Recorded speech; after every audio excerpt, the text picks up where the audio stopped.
बच्चे अपने माता पिता का त्याग क्यों भूल जाते हैं। बेटा कुछ ही सालों का था कि कैंसर के कारण पत्नी का देहांत हो गया। लोगों ने बहुत समझाया कि बच्चा छोटा है, दूसरी शादी कर लो, तुम्हें भी जीवन साथी मिल जाएगा और बच्चे को माँ। लेकिन सोचने लगा कि सौतेली माँ मेरे बेटे को अपना बच्चा समझकर प्यार दे पाएगी। वो मेरे लिए तो अच्छी जीवन साथी बनेगी, लेकिन क्या मेरे बच्चे के लिए अच्छी माँ बन पाएगी। मरती हुई पत्नी से वादा भी किया था कि बेटे को माता और पिता दोनों का प्यार दूंगा, उसका खूब ख्याल रखूंगा, उसे किसी भी चीज़ की कमी नहीं होने दूंगा। पत्नी का वादा भी निभाना था तो जीवन अकेले ही बिताने का सोचा। समय बीतता गया। फिर एक दिन बेटे ने हाथ में 2 रोटी और 2 जोड़ी कपड़े थमाकर घर से निकाल दिया। बेटे की आंखों में मजबूरी साफ नजर आ रही थी।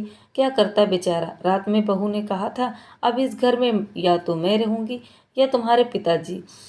अब मुझसे नहीं होती तुम्हारे बूढ़े पिता की सेवा। मेरा अपना भी जीवन है, तुम्हारे पिताजी के कारण मेरा घर से बाहर जाना मुश्किल हो गया है। बेटे की खुशी के लिए अपना घर छोड़ दिया, जिसे मैंने और पत्नी ने कितनी प्यार से और मेहनत से संजोया था। सोचा था कि अब अपना बुढ़ापा पोता पोतियों के साथ खुशी खुशी इसी घर में बिताऊंगा और इसी घर से मेरी अर्थी उठेगी। घर से बाहर निकला तो कुछ ही दूरी पर एक कुत्ता भूखा लग रहा था, तो रोटियां उसके सामने डाल दी। वो रोटियां खा रहा था और उसकी आंखों में कृतज्ञता झलक रही थी। 2 दिन बाद वृद्धाश्रम में बैठे बैठे मन में कई सवाल उठ रहे थे। क्या मेरे बेटे को मेरी याद आएगी? क्या मेरा बेटा मुझे वापस लेने आएगा? क्या वो मुझे अपने साथ रखने के लिए अपनी पत्नी को मना लेगा? क्या मेरा बेटा उसके पालन पोषण के लिए दिए हुए मेरे त्याग को याद करेगा? यह सब कुछ नहीं तो क्या, कम से कम मेरा बेटा मुझसे मिलने आएगा। ये सब सोच रहा था कि किसी ने बताया कि आपसे मिलने कोई आया है।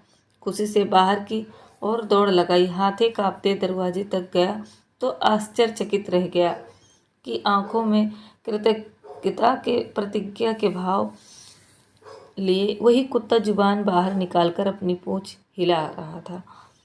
आशा करती हूँ आप लोगों को ये कहानी पसंद आई होगी। कहानी अच्छी लगे तो लाइक करें, सब्सक्राइब करें और कमेंट करके ज़रूर बताएं। धन्यवाद।